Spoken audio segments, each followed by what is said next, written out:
possible for you to recover if or you fall out of your chastity vow? Yeah, it is. It's very possible. People will go as far as anything to justify whatever they do.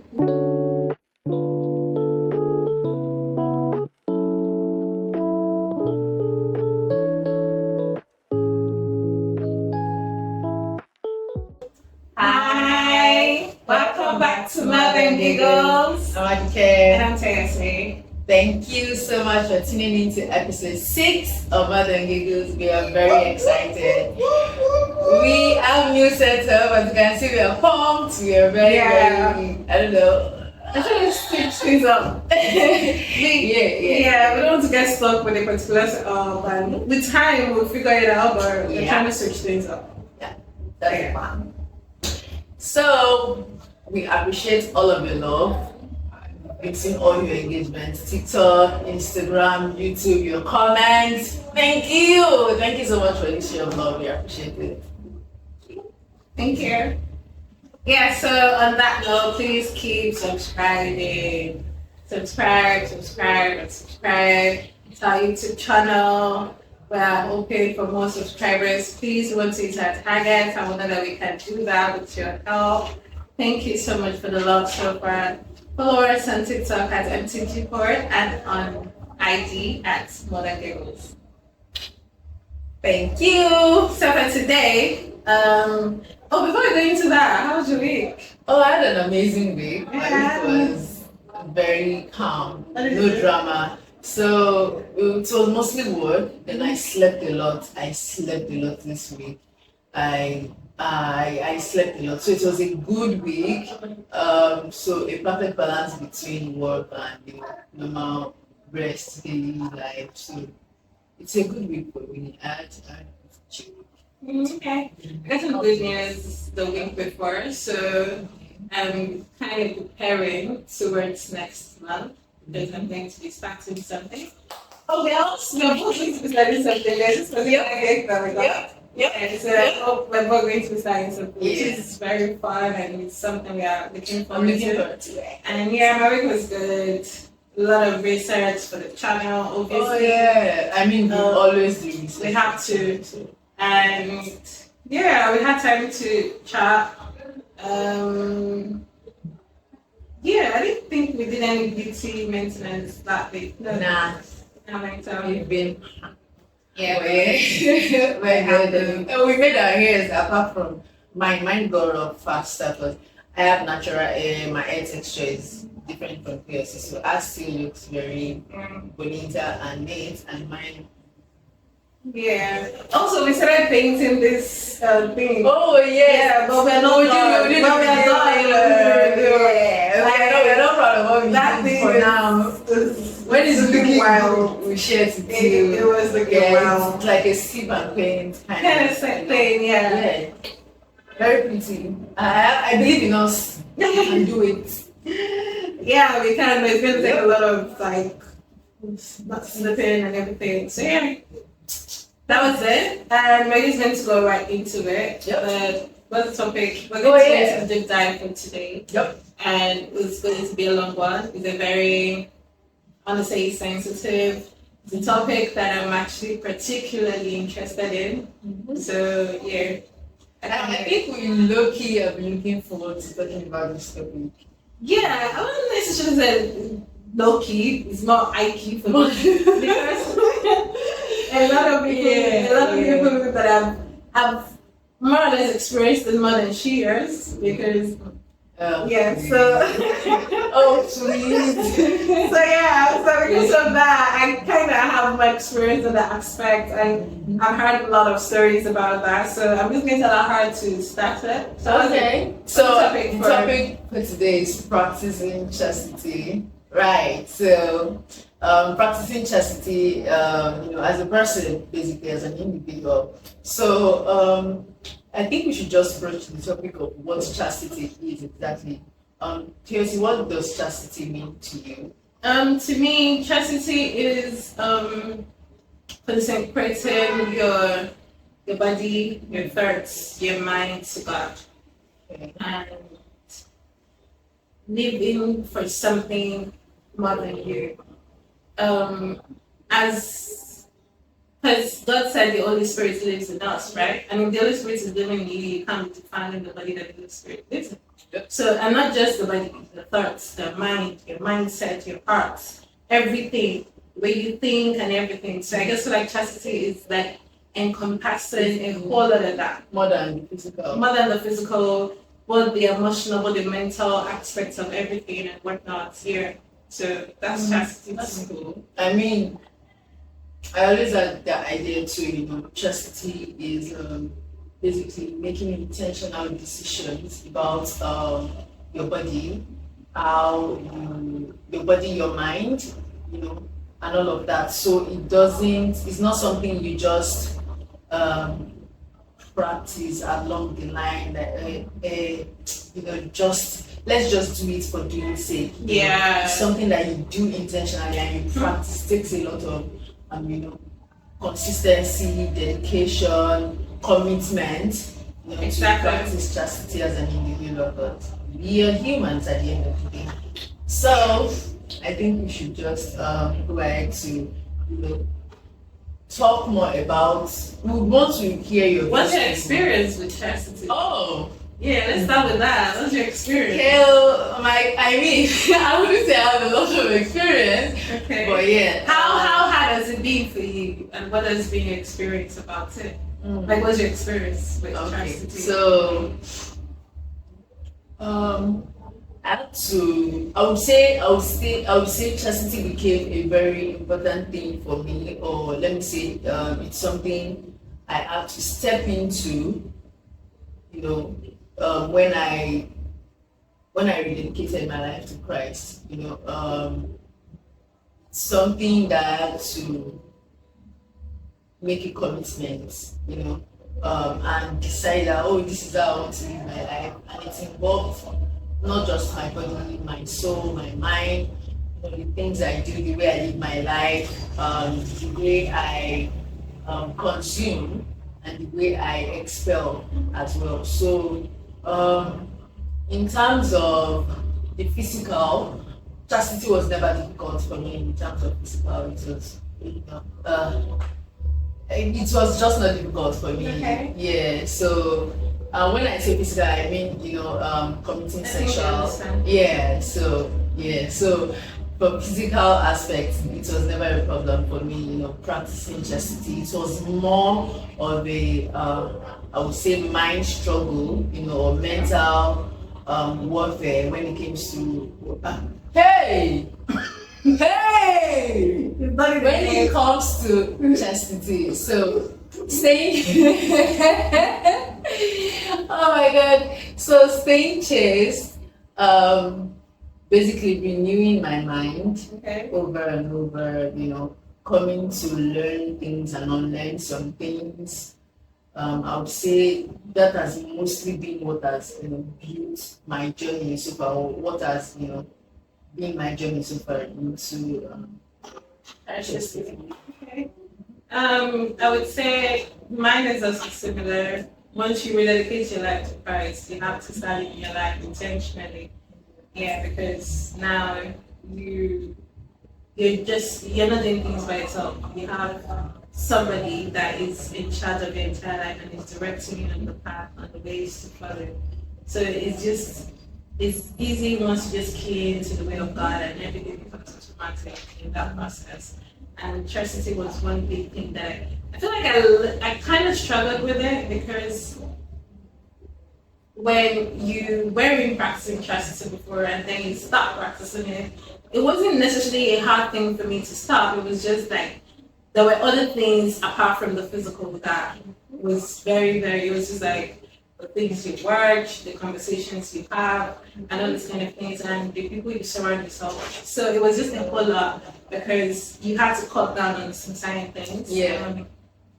You had to cut out some friends and stop communication in that particular area, because I've had situations where people just want to get together and we're talking about men, and I'm like, okay, that's not me. Like, right. I get it. It's awesome, interesting.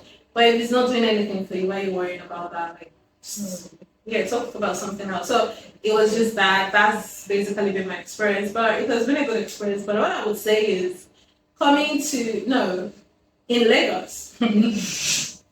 Oh Jesus! Last giddy. Like I would say Lagos because I've never tried to date out of Lagos. Yeah. So for me, dating in Lagos and as a woman practicing chastity as a Christian, it's crazy. It's reserved for me because I didn't think that when somebody say they're a believer, they're God fearing, you still have to ask them if they practice chastity. But it was I learned in Lagos. You have to ask who. You have to be very. You have to ask who. You're hearing the wildest thing. And then so I've heard a lot of things. I've heard like people saying things about, oh my God, that's the only way I show how I care about my women. How else am I going to show? How will I know if we're sexually compatible? Like, you buy iPhones from Apple Store, you order it. You don't know whether the iPhone works, you don't know what's inside the package until they bring it. In fact, some of you don't even open it. You know these cards that they buy, these, I forgot these sports cards that they buy that is like, they leave it in mint condition, that they don't open it. That once you open it, it reduces the value of that particular thing. Is it gift card? I don't know. It's not. It's not gift cards. It's like this. I've forgotten what it's called, but then I've seen it that guys actually literally buy it like this sports cards where they some things and they packed it like this mint condition. Yeah, so they have it, and some of them actually, they literally search for it, they look for it. And then once they buy it, they don't open it because once you open it, it reduces the value of that thing. They don't open it. And they keep it? They don't open it, they keep it. Because they can trade it up. Wow. Once they sell it, they can trade it up. It's more expensive. Do you get my point? And you don't bother because, oh my God, you don't think, you don't think, it. You don't want to make it, but when it's another thing, you're like, jig and this and this and that, and I'm like, when you pick and choose when to apply some certain wisdom, then I don't think you're necessarily wise. Yeah, you're not practicing. Yeah, exactly. It is the works for you. Well, that's a good one. That's a good solid experience. So, what would you think about this? Is it possible for you to recover if or you fall out of your chastity vow? Yeah, it is. It's very possible. It's just like you can sin but not be a sinner. Because the reason why I'm saying that is because Jesus already died on the cross for us and he already washed away our sins. So no matter what you do, you are forgiven. But the interesting part that people don't know, and I think I struggled with before, is the fact that you have to come into the realization that you're forgiven. Yeah. Some people would say, oh, that's beg God, you have to ask for his mercies. God has freely given his mercies. He died on the cross for any sin, now, future, past, that must have happened, any sin. It doesn't mean that you are now immune, you can do whatever you want to do. No, it just means that your sacrifice is not going to be put to waste. That means that you're not going to constantly keep nailing into the cross because of the fact that you continue singing. So when you're not continuing in the act of it, like in a continuous way, that means you're sinning, and that's a problem.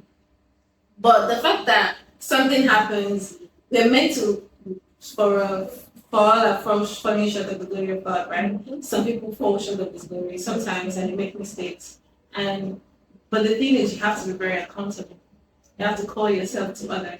And that's not the time for you to like shy away from God or I think I'm embarrassed. That's the time to run to him.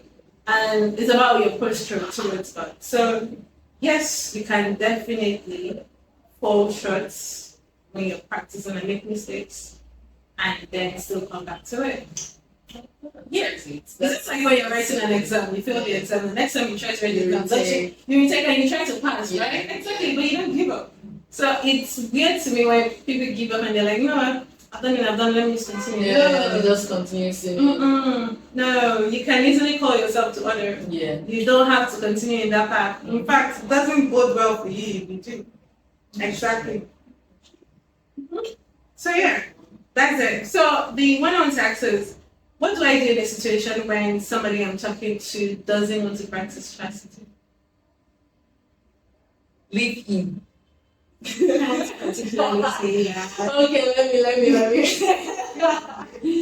Okay, so that was just me being dramatic. So you're talking to someone, Yeah. and the person doesn't practice chastity. Chastity.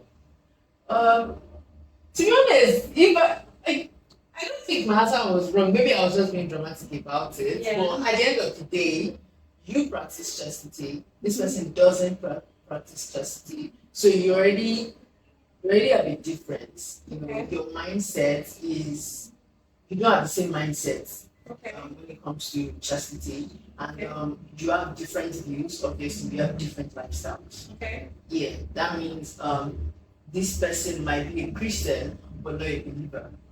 What if the person is a believer?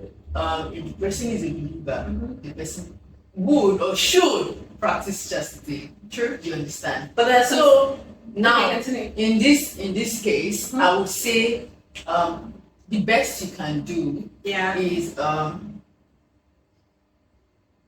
as always, talk to this person about why they should practice chastity. Not to force your ideas on them, but just keep them informed. Why you practice chastity, you understand? Why you think they should, especially if they are a Christian, like we mentioned earlier, why they should practice chastity and all of that. But at the end of the day, you really can't force someone, into practicing something. So when it gets to a point, say maybe you indulge it and you're like, oh, okay, and he ends up, caving temporarily. Oh, I can work on it, I should do it. It should not be from a place of, because you talked to this person. This person should make an intentional decision to want to dedicate themselves to God, their body, their mind to God. So when it doesn't go like maybe 3 months down the line or 6 months down the line, and they're like, oh, they start asking for sex, making sexual advances and all of that, they start consuming things they shouldn't be consuming, which would directly or indirectly affect you as their partner or prospective partner. Okay. Understand? So I feel like if you're talking to someone and they don't practice chastity, I think they please leave that man. But yeah, maybe I'm dramatic. I feel like it's a lot more nuanced than you're making it seem. As much as I would say live or distance yourself, but we're also called as Christians to posture Christ. That means that we are representative of Christ on earth, right? Which means that is there something that this person can do to like practice chastity in a way? Do you get? Like, is there something somebody can do to like do that in that particular sense and whatnot? So, which means what I'm trying to say basically is when you're talking to somebody, you're not talking to get married in a couple of days, are you? Yeah. You're just talking to the person. That means it's not impossible you guys find out that you guys are online and a lot of other things, right? Now, if this person doesn't practice chastity, if your presence in their lives make them to start practicing chastity, is that a good thing or a bad thing? It's a good thing for exactly. sure. That means that you can easily influence a person. Now, I would say the questions to be asked in that case is, why is the person not practicing it in the first place? What is their reason for not? When you understand your reason for not, it helps you make your decision. Because if their reason for not is because I can't hold myself, that means that this person lacks self-control. And self-control is one of the fruits of the spirits, right? Yeah. Which means that if this person doesn't have one of the fruit of the spirit, Right. we will start looking, okay, which other fruit of the spirit doesn't They not have. you get? Exactly. So it's a, like that I said, it's very nuanced for me because them not doing it leads to a whole lot of other discovery for you. And you have to be at alert for that and actually keep your eyes peeled and open your eyes to recognize that in time, right? To be able to know that, okay, this is what is going on. So there are questions that you ask about it, just to know their mindset about it, their approach to it, and if what they're seeing it as. I've been in situations when somebody said that, what was he even saying? That he's a believer, but he believes that Christians are. I think I'm going to read the story later on, but that's it. Yeah. Okay, That's thank you it. for that. Yeah, I understand that's that. Okay, so one thing that I also want to ask. So in practicing chastity, right? Do boundaries look the same for everyone or they're personal? I would say both. Yeah, I would say both. It's just, I'm going to give this analogy of if you're in a school, the school has rules, right? Yeah. That means that everybody has to abide by the rules of the school. However, people can also be themselves. Jigger. So in a situation where the foundation of chastity itself, which you're probably going to talk about, is God, that means it's the same for everybody. There's an expectation. Yeah, there's an expectation for chastity on anybody. However, the way people choose to go about it can be different because my strength can be your weakness and your weakness can be my strength. That means in places where you can easily fall short, I may be able to stand strong in that. Cool. Some people can be tempted with some things and they won't budge, and some people they don't even need to be tempted too much. So that's what I'm saying. So it will be the same thing for the expectations and the boundaries that a lot of people have to do. But there's some people there are people too that they have to go further and intentionally create like personal boundaries for themselves so that it helps them more. So it boils down to knowing yourself and knowing what works for you. And you have to be very sincere about that. Yeah. You have to really be sincere. How do I feel sure? What are the things that trigger things like this or thoughts like this? Self-transparency. Exactly. Very, very transparent. So it's something that you necessarily have to do. Which brings me to... I want to ask a follow-up question on that. So in this case, how should people, or how do you communicate boundaries, without seeming judgmental or how do you communicate boundaries to someone? There's an adage, I don't know if it's the same here, but it says sorry as male and as female. Oh, like Olabo. Yeah, I don't know how to say it, but that's what it translates to. They say. So basically, the way you say something is the tone and the time. I don't know. The tone and the time that you say something matters, right? So your approach matters a lot. Basically. Basically. So the way you would approach something to somebody determines if the person is going to be defensive or willing to listen. Yeah. Because when you come in a way that looks, and I've noticed some things. For some people, no matter how you approach it, they will still they will still want to be defensive. So regardless of whatever you do, regardless of however you try to do it, they still try to be defensive. So you can't win. All I'm saying, you just have to be kind with it. So, and you have to be intentional about your boundaries. And like I always say, your boundaries are for you to implement for yourself, not for other people to obey. That means that when you're communicating your boundaries, you communicate your boundaries with your actions, not your words. So if you're saying you're not going to do this, you're not going to be saying, I don't want to do it. when somebody is trying to do it, you remove yourself immediately from them. It's on you to enforce It's on you to enforce your boundaries on yourself. You're not enforcing it on them. Yeah, your boundaries are very personal. So if you have boundaries, it's for yourself. Okay.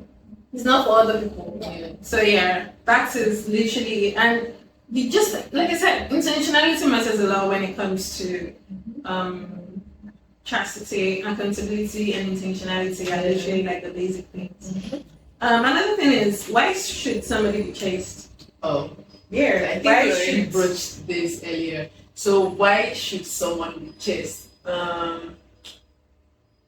We are Christians, right? Yeah. And I would like to believe that any believer, not just a Christian, any believer should practice chastity. Okay. You know, in that it involves consecrating your body, your mind, your soul to God. To God, yeah. Yeah, and knowing that it is more than just you. Okay. You know, and practicing chastity involves, you know, killing your flesh sometimes. I don't know if that makes sense, but yeah, sure, it makes sense. So more like death to flesh. Yeah, death to flesh, basically, and you know, lean more into the spirit, into you know, the ministration of the Holy Spirit. You know, you just have to make intentional decision to stay chaste. It's not by your power. It's not by your power. Yeah, it's not by your because power. you're human at the end of the day. You know, Okay. Temptations will come. True. Yeah, so it involves principle to being principled and discipline majorly. So staying chaste would actually take you out of a lot of problems, worries that the world would bring normally. Say you're thinking about protection, bodily harm and all of that, and emotional baggage as well, because either we believe it or not, we're humans again, and when we indulge in either physical acts or mental, anything that involves our mind, that pollutes our mind and soul, it will reflect on your daily life. Okay. Right. So chastity just keeps you, I would say it helps with purity. Yes, basically focused and pure in a lot of aspects. So even with your productivity, there are certain things that would be out of your scope, basically, that would not just, you would not be able to relate to if you're staying chaste. Just as some of the things I remember off the top of my head right now, as to where I think anyone should practice chastity. Okay, so how do you go about the journey? How do you go about the journey? Yeah. So, from my own personal experience, it started with dedicating my life to Christ, and it was more than just physical for me. It involved, renewing of my mind, on learning a lot of things and learning a lot of things at the same time, and staying accountable to, being accountable to myself, being accountable to my friends, being accountable to my spiritual leader, all of these actually helped me in staying rooted, basically, in this journey. And one more thing.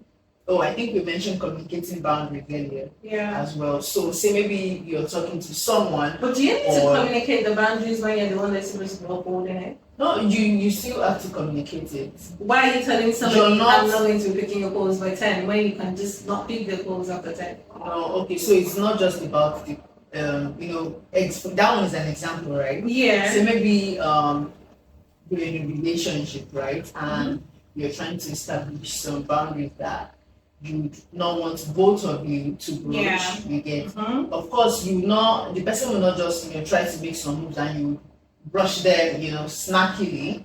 Of course, if you've communicated earlier, there will be no need to make certain movements, to move a certain way So if you communicated your boundaries, okay, this is what you should be doing, this is what you should not be doing. Either the person is a giver or not, if you still communicate your boundaries, you know that your post is clear. So it is now left for you to now enforce your boundaries on yourself, right? So you're not enforcing those boundaries on the person.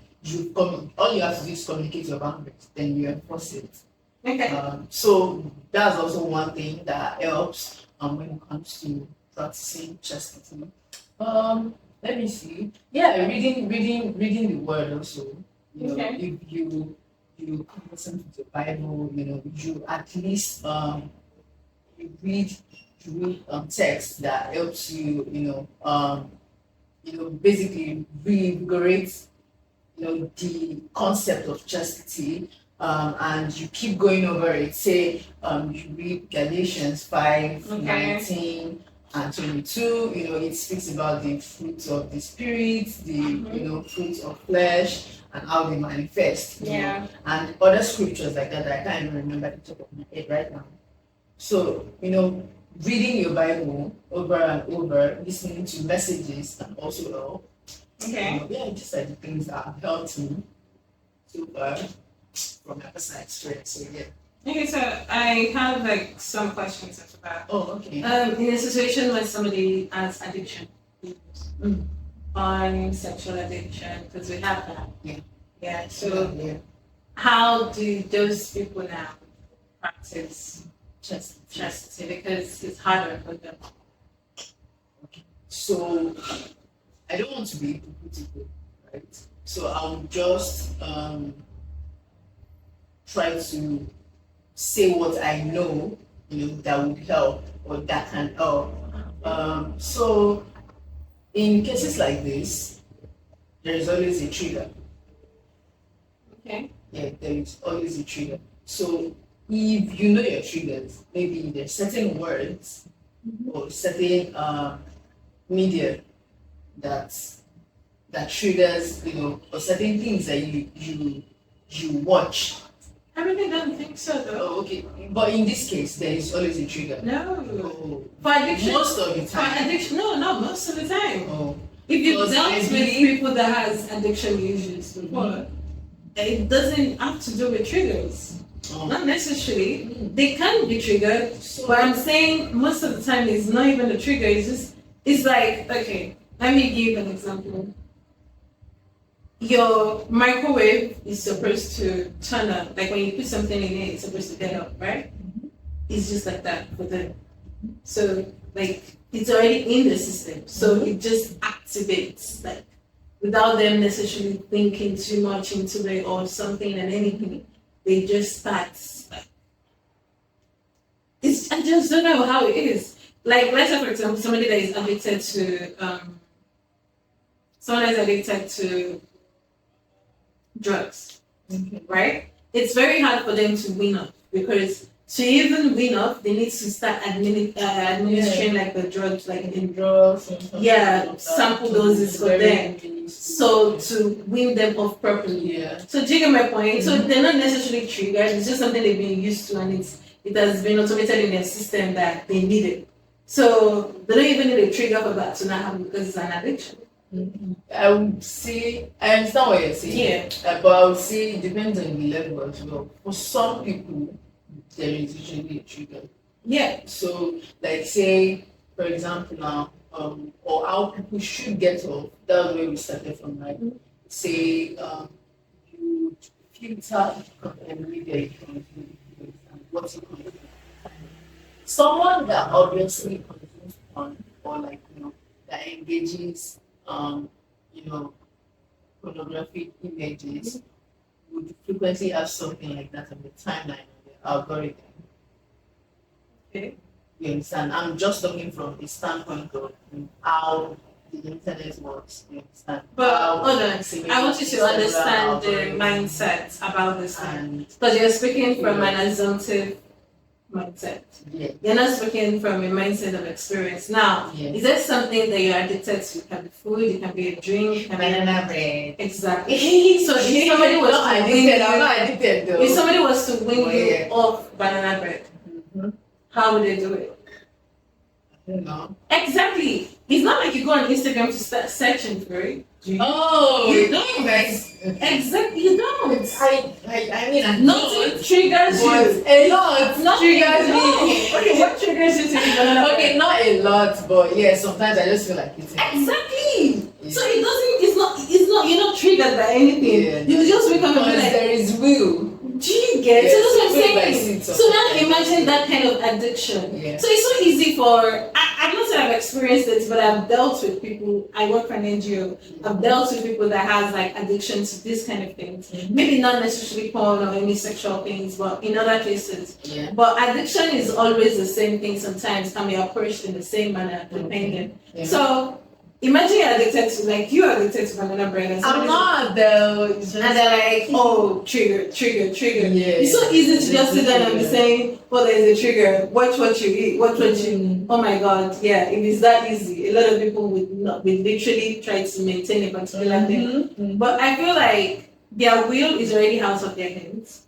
so they have to just lay down for God to actually come in. Because most of these people are actually trying their best to win all these things, but their mind has already been conditioned to want it. They don't need to look for it, it just comes. They don't even have to go watch the porn, they have already thought about it in their head. Because addiction doesn't necessarily start from when you start watching something, it starts from your mind, what you think about. So from there, it builds up and builds up. So in a case where you've tried your best, you've done what your human capacity can do, you just absolutely forgot. You just have to allow God to come in and help you. Because at that time, no matter how you think you want to be accountable, you want to be disciplined, you want to be principled, yeah. one simple mistake can set them back. Yeah. Because I feel like, I tried it didn't work. Let me just continue it. Maybe I'm not meant to do that kind of thing. You get my point? So it's just like that. So you just have to constantly think about that and make sure that, I think the first thing people like this should do is go to God. Yeah. Go to God. As you are. You don't need to change. Oh yes. It says for you to come as you are. Come as you are, and then He helps you. He's the one that starts removing that baggage little by little, one by one, and make sure that your baggage is light and you can follow it. You don't need to complain, just come and it cleanses you. Right. So that's the first thing. Also, surround yourself with people that encourages you, not necessarily to win you off whatever you're doing, but just that genuinely there for you. Yeah. Like, and you can be accountable to them, you can choose not to be accountable to them. But you know that even if something happens to you, even if you go back, these people are ready to hold your hands and walk through it with you. So these people have to maybe have a knowledge of what you're going through, one, and then be ready to genuinely be there for you, be kind to you, go out more, expose yourself to, have a community, have a church community, have a believers community, have a prayer community too, and read your Bible, right? So because sometimes to get rid of an addiction, you have to get addicted to something else. So now, if the addiction is going and God is taking that away, something has to be replacing it, and that has, like I said, that has to be God. That has to be God's word. That has to be God's people. That has to be the Holy Spirit. That has to be anything that is related with God, because it makes it stronger. Now you now have a stronger hold, and nothing. When something comes, you're built up, both in spirit and mind and body and soul. So you're able to like fight up against those kind of things. And I feel like that's just it. But then, it is cool. But then another thing, a tricky question. So there are people that, like me, right? I don't necessarily like to follow rules. Oh, okay. That's not saying like me. I just feel like sometimes rules are made to keep you in the box, right? Some people don't. The people that make those rules, they don't necessarily think out of the box. The limitation of their knowledge is what enabled them to make the rules in the first place. Yeah. I might be thinking far bigger than they are thinking. Yeah. So why should I have to conform to their rules? Right. Now, in cases where I'm just saying it, that is how I feel. Because I'm like, I've had situations like that when I was in high school, when I was in college, about, oh my God, why can't I do this? Like, why? I get it, you're not supposed to. Why am I not supposed to? Like, my question is always why? Like, there has to be a reason. You can't just say I should accept it like that because that's what is being done. And I'm like, okay, why? Why is that? I ask a lot of why questions. Yeah. So in cases like this, where somebody asks why, or people that are like me, what would you say when they're like, are there ways to bypass this whole chastity thing? So in cases for like Christians, I've asked my pastor this before, and I've asked my very, very, very, very good mentor.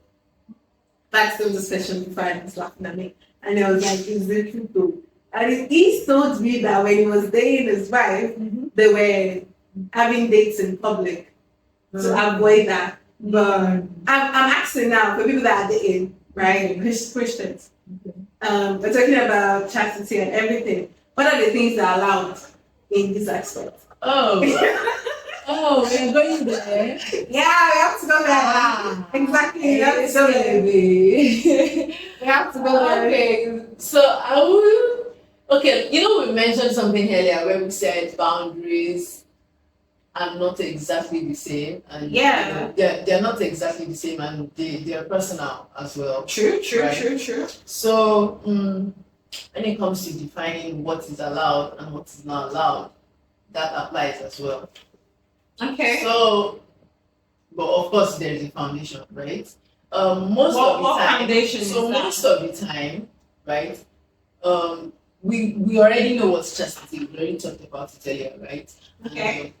Some people, in the thought of bypassing, they have it at the back of their mind that chastity is just about penetration, and they just think about the physical aspects. Okay. You understand? But it is more than that. It is about keeping your soul, your mind, your body. So it's not just about what you're not answering my question. I'm going there. Please get to the point, Pastor. I'm getting there. Okay. So for the things that are allowed,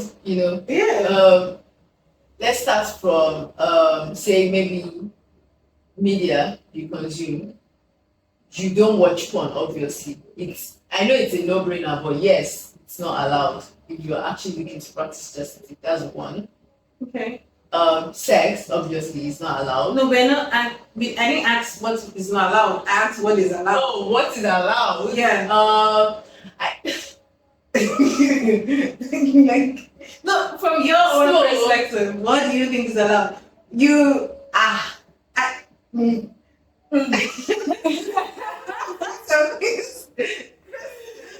Okay, so from my own end, I would say, of course, PDA is allowed.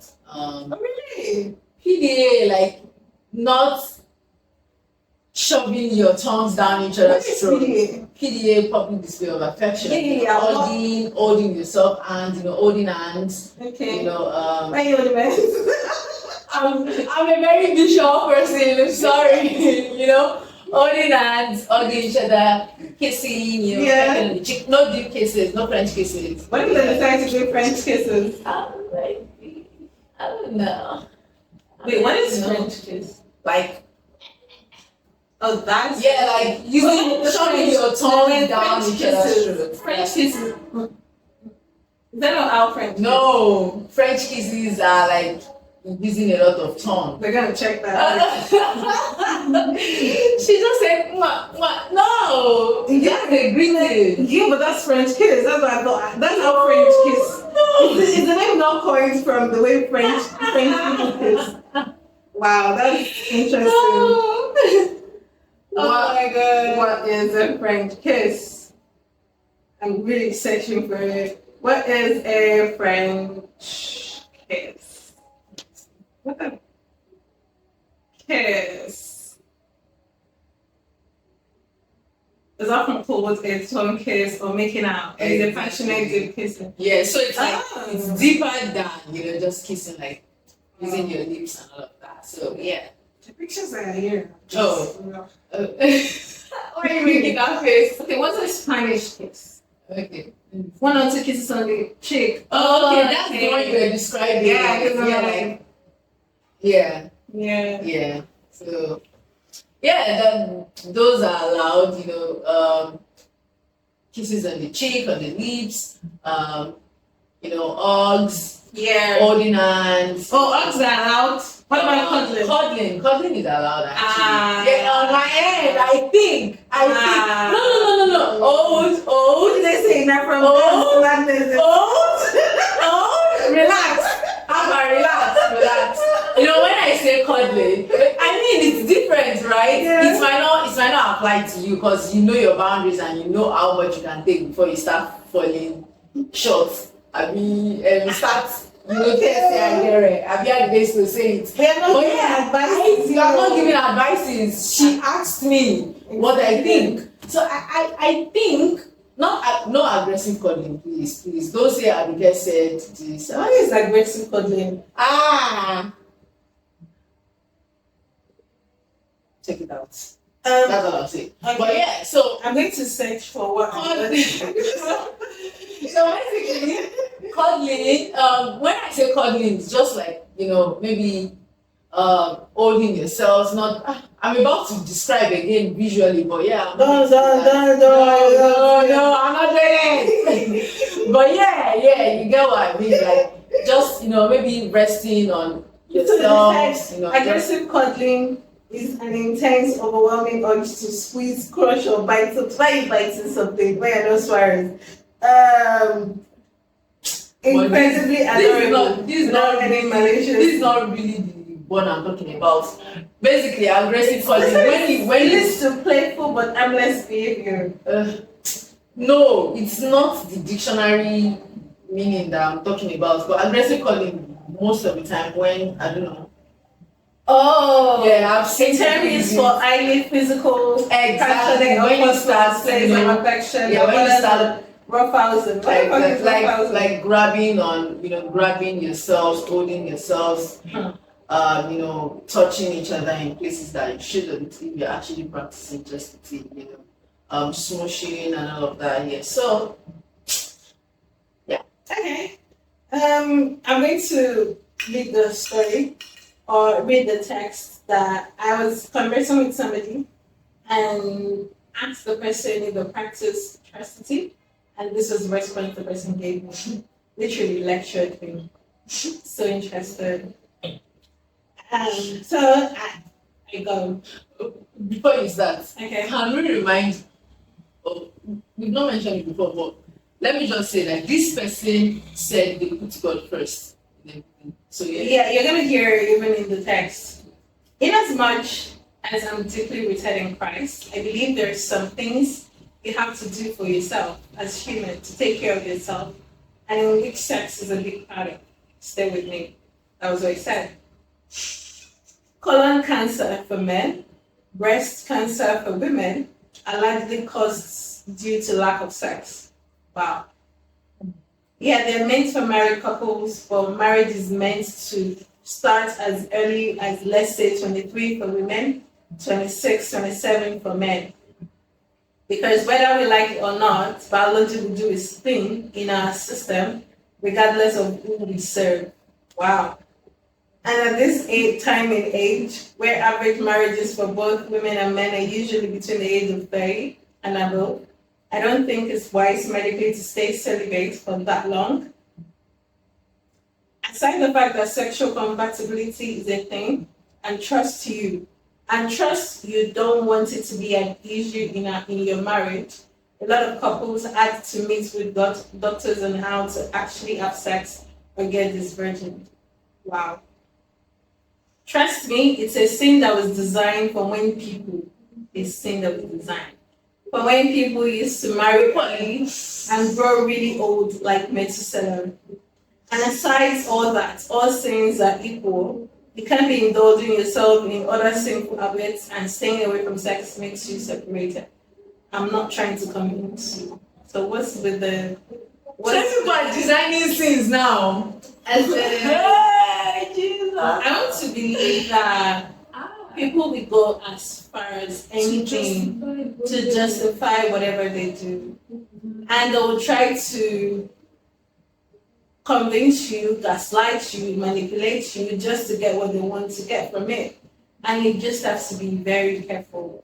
Very, very careful. But they ended it with, I'm not trying to convince you. Or You're trying to confuse me.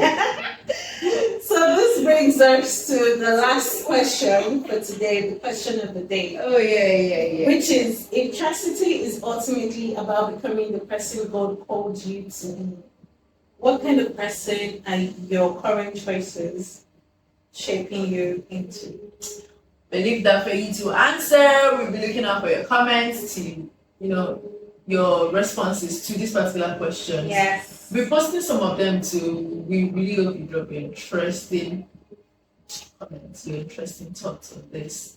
And thank you for staying with us to the end of the episode. We hope that this particular conversation resonated with you, and it's something that we would love to hear more of. We could do a part 2 on this particular topic if you want to. You can send in some of the questions that you would like for us to answer or for us to talk about, or some stories that you've gone through or experienced that you want us to share with our viewers too. And on that note, please keep subscribing, liking the videos, commenting on each video that we have, sharing it with your enemies, your friends, your co-workers, everybody. And yeah, that's it.